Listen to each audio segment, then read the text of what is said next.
Salut à tous, bienvenue. Si vous avez des petits appartements ou des grands appartements que vous louez sous forme d'Airbnb, si vous avez trouvé cette façon de procéder pour gagner un peu de sous facilement, il faut faire très attention aux impôts qui veillent. Et évidemment, on a voulu en parler avec un fiscaliste professionnel de renom installé à Tel Aviv qui est venu nous voir pour l'occasion à Jérusalem. Il s'appelle Nathanaël Cohen. Bonjour. Nathanaël.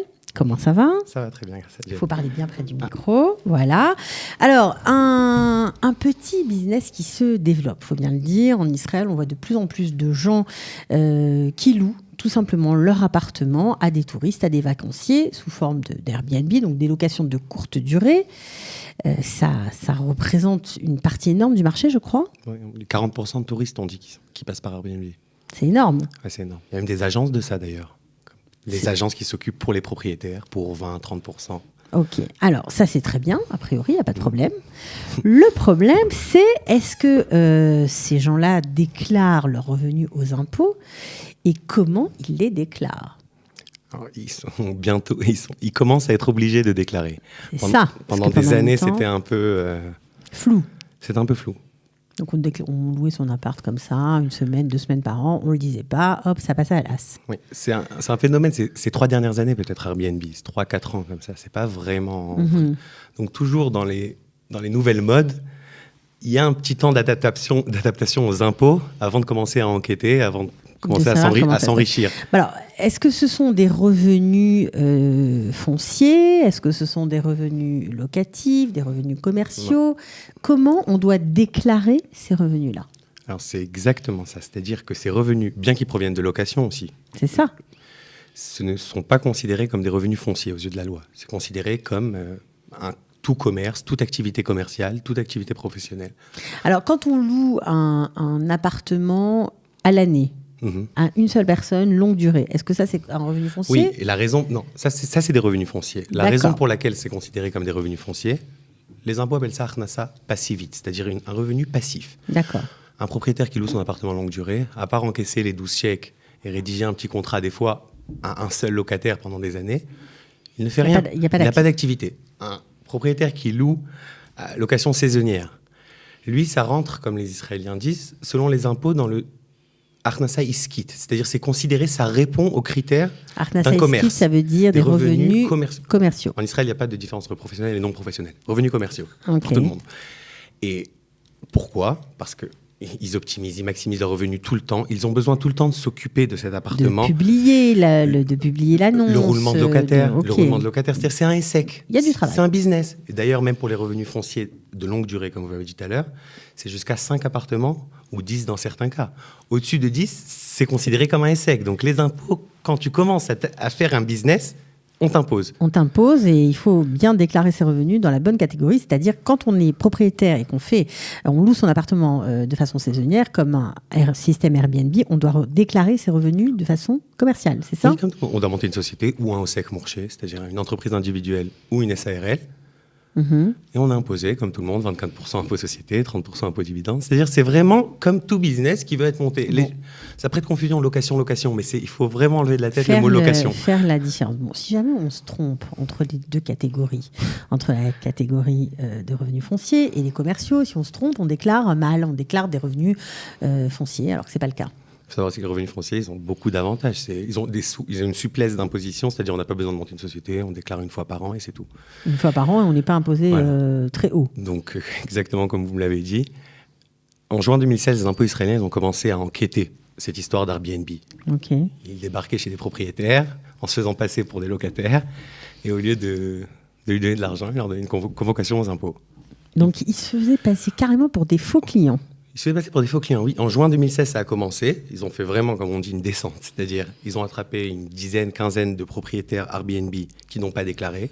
D'accord. Et l'exemple type... Ils sont durs, ces Israéliens. Ouais. Mais l'exemple type, c'est un propriétaire de Tel Aviv, 135 000 shekels de revenus qui n'ont pas été déclarés. Et qu'est-ce qu'il a donné comme excuse ? Je me suis trompée. Je croyais que c'était 10%. Des revenus fiscaux. Exactement. Foncier, pardon. Je croyais que c'était des revenus fonciers, j'ai déclaré à 10%. Qu'est-ce que vous voulez ? Donc ça passe une fois, 2 fois, 1 an, 2 ans, mais les impôts, ils en ont eu marre de ces revenus fonciers. De cette excuse de 10%, il n'y a plus. C'est-à-dire, ils ont dit, Aujourd'hui, est-ce que c'est dangereux de... C'est pénal. D'accord. C'est pénal, on peut être retrouvé jusqu'à 50% d'imposition, et là, ça valait plus le coup de faire Airbnb. Pénal, c'est-à-dire on rentre dans Rakira Plilit. C'est un dossier pénal, c'est pas un dossier, c'est très compliqué. C'est-à-dire ils ont vraiment voulu faire peur aux propriétaires. D'ailleurs, de plus en plus de propriétaires veulent se régulariser en ce moment. Je comprends. Alors, ce qui est important aussi par rapport à cette déclaration-là, dans quelle catégorie on déclare ses revenus, qu'est-ce qui se passe avec la TVA ?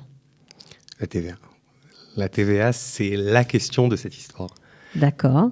Pourquoi ? Regardez, la TVA, on a dit les impôts, c'est sur les bénéfices, ce qu'on a imposé, on doit déclarer. D'accord. Une fois par an. La TVA, elle impose sur le chiffre d'affaires. C'est-à-dire, ils ne font pas sur les bénéfices, ils font sur le chiffre d'affaires.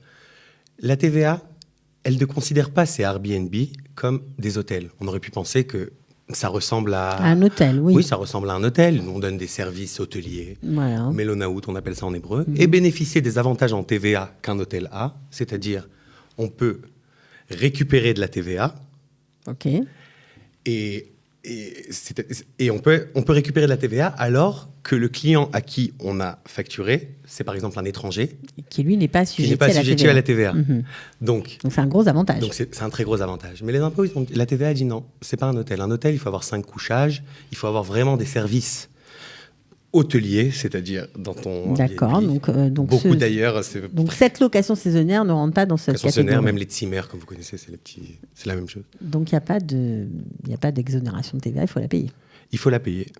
Mais il y a une petite contradiction d'ailleurs dans la TVA, si je peux me permettre. La TVA d'une activité, elle peut être récupérée en fonction de toutes les dépenses qui touchent à l'activité. OK. Tout ce qui touche à l'activité, voilà, je suis expert comptable, j'ai un stylo, j'achète un stylo, c'est pour écrire, je récupère la TVA dessus. Donc, dans ce genre de cas, la TVA d'un côté te dit « je ne veux pas que tu la récupères », et d'un autre côté, tu me la payes. Ça veut dire quoi, je ne vais pas me la récupérer ? Quelle est l'activité de ces propriétaires-là ? Quelles sont leurs dépenses, leurs grosses dépenses ? C'est l'appartement. Donc, ils disent « moi, l'appartement, il touche à mon activité de location courte durée. » D'accord. Donc, je veux récupérer la TVA comme moi, je t'en paye. Que j'ai payé sur mon appartement. Exactement. Puisque je m'en sers dans mon activité. Exactement, ça touche à l'activité. Donc, et là, c'est ça la guerre qui se passe en ce moment, d'ailleurs. C'est vraiment au sujet du jour en Israël. Sujet brûlant. D'accord. Alors, quel est le projet dans cette mouvance-là ? On voit qu'il y a des contradictions, que c'est compliqué, etc. Quel est le projet du fisc israélien ?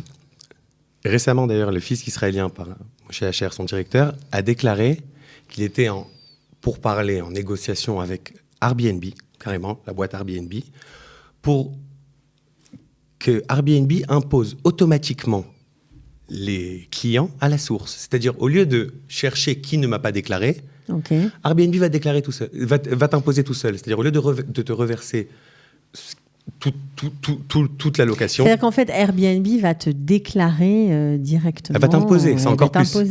D'accord. Elle t'impose. Elle ne te donne pas tout l'argent que tu dois recevoir. Parce qu'on sait que ça passe par des plateformes, Airbnb, Booking.com et autres. Ouais, c'est eux qui sur 100 shekels, on va dire, il y a 10 shekels d'impôt, je dis n'importe quoi. Donc ils veulent 25 à peu près. 25, non, c'est pas mal.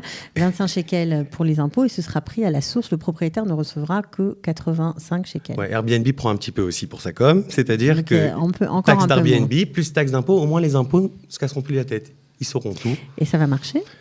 Ça marche déjà dans plusieurs pays, dont la France, je pense qu'elle a signé à 50 pays, si je ne me trompe pas, qui ont signé sur un accord avec Airbnb pour lutter aussi contre les fraudeurs fiscaux. Les fraudeurs, bien sûr. Et après, regardez, l'impôt qui sera imposé à la source, c'est peut-être pas l'impôt définitif que doit payer le contribuable. Mais au moins, les impôts disent, moi, je te prends déjà quelque chose. Après, à la fin de l'année, on va faire un calcul. Est-ce que tu devais moins ? Il faut faire très attention, là, en ce moment, pour les propriétaires qui, là, on est en plein été, septembre, il y a encore beaucoup de touristes qui viennent et qui utilisent ce genre de choses. Qu'est-ce que doivent faire les propriétaires qui n'ont peut-être pas encore déclaré ou qui se sont trompés dans la déclaration, qui ont déclaré leurs revenus dans la mauvaise catégorie, qu'est-ce qu'ils doivent faire ? Regardez, le fait que ce soit devenu commercial, une activité commerciale, ça ne veut pas dire que le propriétaire va payer beaucoup plus d'impôts. C'est juste que la déclaration et les déclarations sont un peu plus compliquées qu'un revenu foncier. Donc, un propriétaire, il peut déduire des frais, par exemple. L'amortissement de son bien, c'est des frais qui rentrent, parce qu'on parle d'une affaire. On peut déduire les frais d'une affaire. Donc, il y a d'autres avantages, en fait. Il y a beaucoup d'avantages. C'est-à-dire, c'est vraiment une affaire et on fera en fonction. Le billet d'avion. On peut déclarer son téléphone, par exemple. Son téléphone, le billet d'avion. Son ordinateur. Exactement. Les frais. D'ailleurs, les frais d'amortissement, c'est ce qu'il y a de plus gros. Donc, des fois, des personnes ne déclarent pas, alors qu'en optimisant leur cas, ils n'auraient quasiment pas payé. Donc parfois, c'est un mauvais calcul de se tromper de catégorie. Oui, ça c'était surtout au début parce qu'ils ne savaient pas quoi faire. Mais il faut faire attention vraiment, parce que les impôts, j'assiste personnellement... Tous les jours?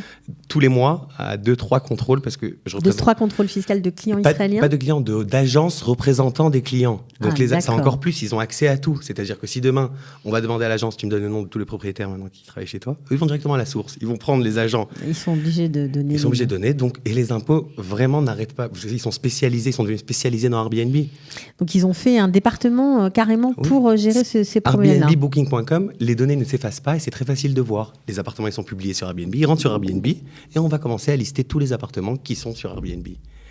Et de ne pas déclarer, et l'excuse des 10%. Non, après, on va faire un rapprochement avec les propriétaires et après, on va remonter. On va commencer à les convoquer, bien sûr, on va les convoquer. Bon, c'est sympa. On risque gros, on risque gros. Vous avez des trucs sympas à nous raconter aujourd'hui, Nathanaël. Non, mais on rigole, mais c'est un sujet important, d'actualité, qui touche beaucoup de nos concitoyens. Alors, il suffit juste de faire les choses comme il faut. Exactement, des fois, ça va pas leur coûter. De se renseigner. Exactement. C'est tout. C'est de se renseigner, des fois, c'est une petite chose qui aurait pu éviter une sanction pénale. Et c'est dommage de rentrer dans le cadre pénal, c'est pour ça que... Oui, et puis on peut encore se mettre à jour, on peut rétroactivement se mettre à jour. On peut rétroactivement se mettre à jour, on peut se mettre à jour, et surtout ne pas dire « je ne veux pas me mettre à jour pour ne pas les réveiller ». Ça, c'est pour ne pas réveiller les impôts. C'était pas une bonne idée. Pas du tout, parce qu'ils sont réveillés tout seuls, et ils sont très réveillés, croyez-moi. C'est-à-dire, ils ne s'arrêtent pas. Au fait de ce problème, d'accord. Ok, bon, on peut quand même continuer, nous, à louer des Airbnb. Bien sûr, avec plaisir. Ok, merci beaucoup Nathanaël pour ces précisions sur un sujet très important. À bientôt. Merci. Ciao. Israël, comment ça marche? Vous allez adorer comprendre Israël. Israël, comment ça marche? Sur Studio Kalita.